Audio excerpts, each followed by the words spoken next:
Hello, I'm Dave and this is Logan, out once again for a walk in the countryside. Thanks for joining us. Now today we're at the pretty village of Corscombe in Dorset. It's situated about 4 miles northeast of Beaminster, 6 miles southeast of Crewkerne and about 8 miles south or southwest of Yeovil. And we're going to be walking a roughly 4-mile circular route with a couple of possible detours. We'll begin in the village and then head past some ancient stones. We'll be going along a section of the Harrow Way. We'll explore a church. We might get to see a very pretty lake, and hopefully we should enjoy some stunning views along the way. Now I'm filming at the end of June. It is a glorious sunny morning, blue sky, hardly a cloud up there. Should be perfect conditions for walking. Do come along with us. Well, I've parked my car in the centre of the village, and the best place to start my walk is the pub, which is just in front of me here. And it's the Fox Inn, and I expect it'll also be our final destination. And it's a thatched building with origins back to the 17th century. It originally was called the New Inn, and it shows us that on an 1888 map, but on a 1904 map the name had changed to the Fox. I believe it closed in 2022, but pleased to say it reopened in 2023. And right opposite the pub there's this delightful little stream. I reckon that'll make for a good dog dip at the end of the walk. We're leaving the pub, we're taking a footpath that's heading westwards, and I think this is Corscombe Court, which dates from the late 13th century, early 14th century, and at one time was partially surrounded by a moat. And it was owned by the monks of Sherborne Abbey up until the dissolution of monasteries in 1539, at which point it passed to the Crown. And it was originally a collecting point for provisions for the monks. I think there's a 15th century tithe barn round the back, as well as being a court to settle disputes. But it was all remodelled in the 17th and 18th centuries, and I think it's a private house now.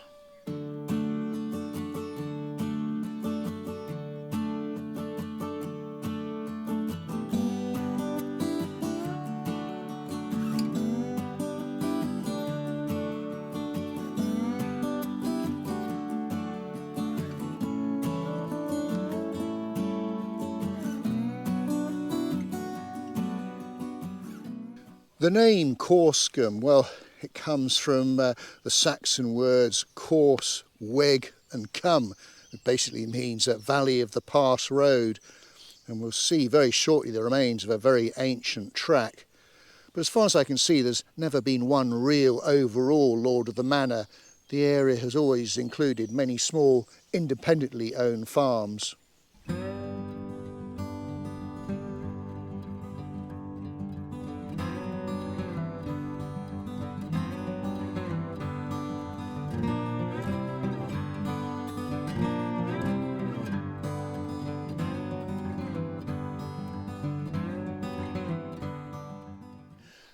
Well, we followed a footpath past Corscombe Court through some fields and then headed south. Looks like we've come back into the village again. And what a pretty village it is too. Oh, look at that hedge there. It looks like a little monster, doesn't it, with humps, and there's its head at the end. Now this building here in front of me, called Pitt's Farm, was once a pub, the George Inn.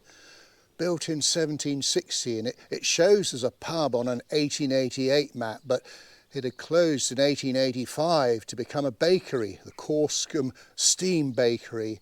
Indeed, a 1904 map shows it as no longer a pub. I believe it's now a private house. Okay, well at this point we're going to leave Corscombe and head south along a little track called Barrow Lane, but we will see a little bit more of the village at the end of the video. Well, we're making our way uphill along this really ancient track with steep banks either side, and I believe it's actually part of the Harrow Way, and the whole route of that runs from Dover in Kent right across to Seaton in Devon. And it's incredible to think that it's been in existence since the Stone Age.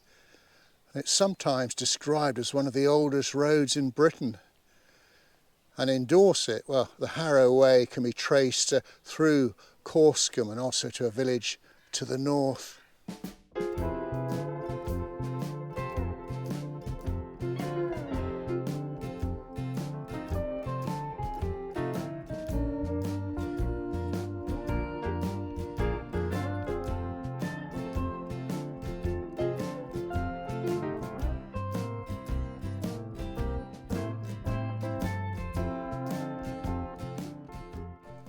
Our little pit stop for our first view of the day.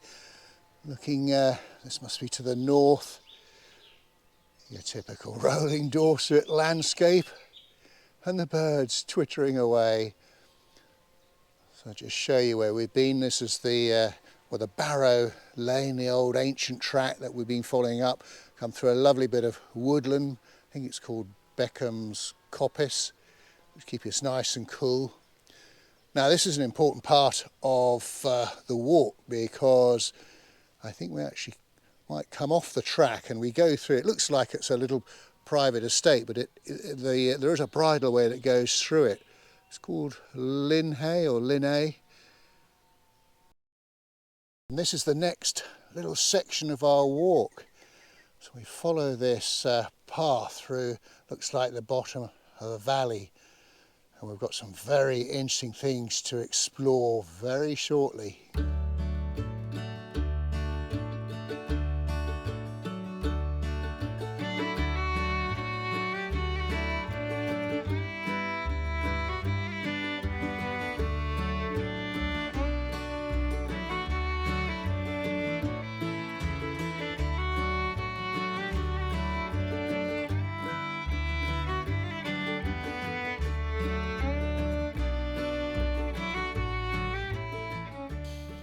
Aha, now this is what I was looking for. Some ancient stones.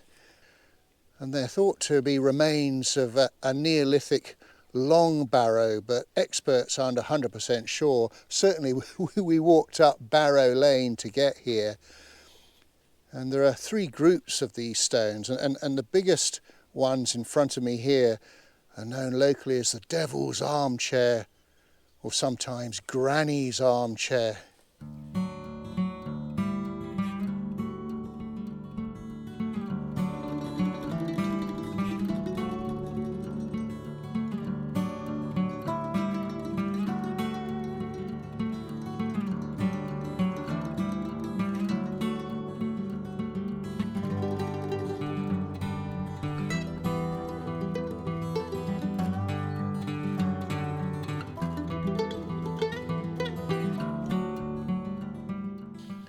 Well, just a little bit further on from the Devil's Armchair, you can see the armchair in the distance there, are another couple of ancient stones. I wonder what sort of stories they could tell.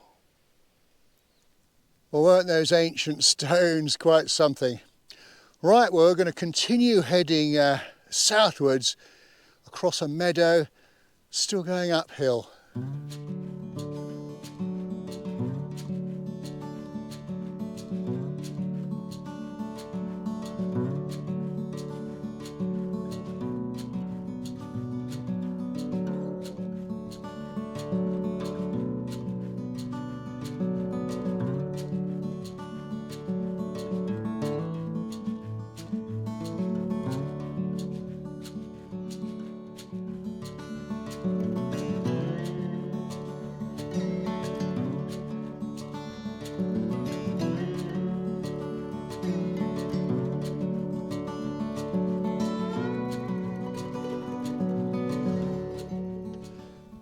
Well, another little pit stop for some views and to get my breath back. There's a lovely little breeze up on this incline, and the views looking back to the north, as you can see behind me, are quite breathtaking. I mean, isn't that a beautiful scene? So those ancient stones were right down at the bottom of the valley, just behind those trees. But look at the landscape views beyond. It's hard to describe.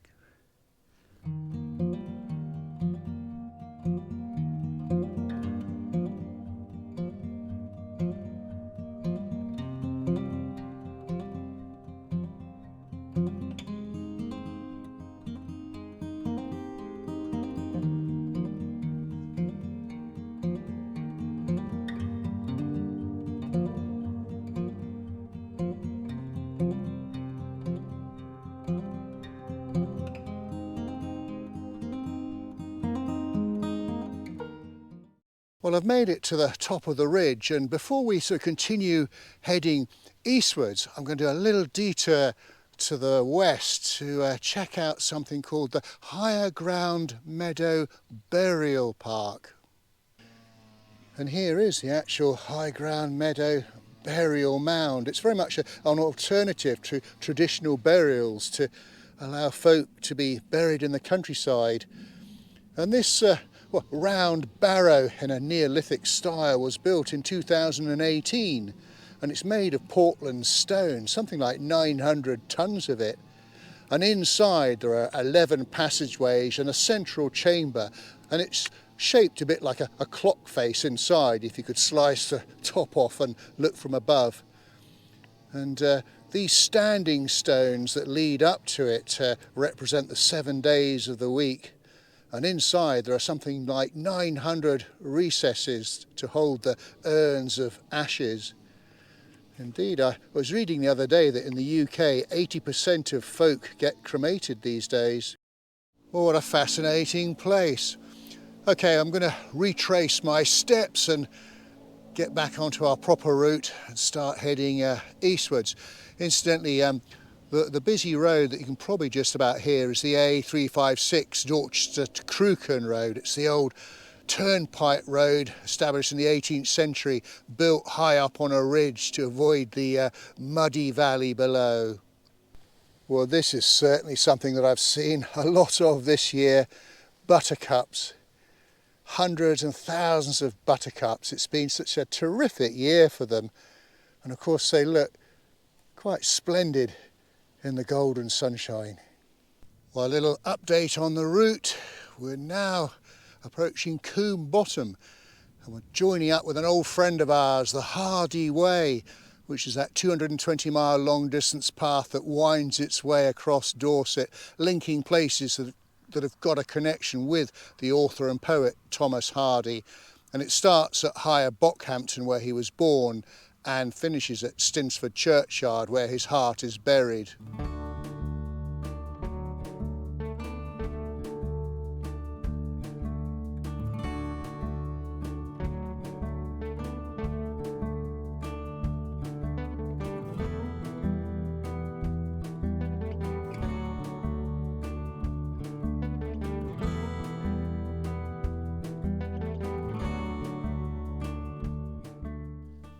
Oh, another wow view.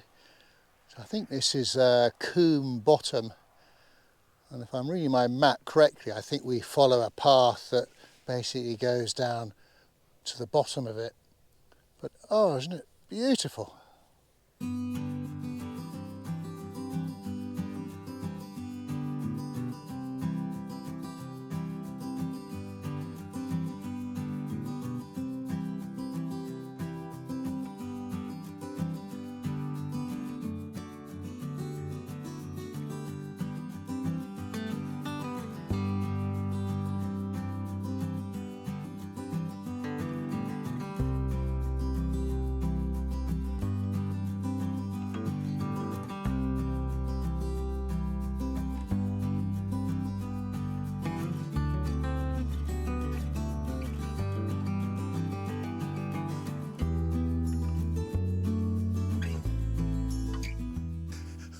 Well, folks, I'm on a footpath. Just it might not necessarily be the correct one. Somewhere along the line, I think I might have gone the wrong way. But am I worried? No, it's a glorious day and I'm roughly going in the right direction. And the pub in the village is one of these that's open all day, so we've got plenty of time. I think I know where I am now. If there's a lake down in this valley, then I do know where I am. If there isn't, then, well, we could be anywhere, but what a beautiful place to be lost. It's so peaceful, and the scenery around here is quite breathtaking. Well, folks, I think I now know where we are. This is Earless Farm, home of a chap called Thomas Hollis between 1720 and 1774. And he was well, an eccentric Republican political philosopher and author. He spent most of his time in London and travelling around Europe. Indeed, he was a benefactor of many universities, including Harvard University in the United States of America. He's got a fascinating story. He renamed many of the fields and farms in the valley around here after 18th century buzzwords such as republic, revolution and tolerance. And he died on the 1st of January 1774 whilst walking over fields around here. And in compliance with his wishes, he was buried 10 foot deep in an unmarked grave in one of the fields. And it was then immediately ploughed over so no one would know where it was. And this is the lake that I mentioned right at the beginning. It's beautifully nestled in the bottom of a little valley. Obviously a lot of algae on the top, but nevertheless still looks very, very enchanting. Well, this is the most extraordinary walk that I've ever been on. You can see a public footpath sign down there. I can assure you there is no path that goes through that vegetation. It's totally impassable. So I think I'm going to have to retrace my steps. Well, it was worth coming and looking at the lake though, wasn't it? Well, Logan and I have had quite an entertaining and challenging 15-20 minutes or so, doubling back on tracks, trying to pick up paths, going on paths that lead to nowhere.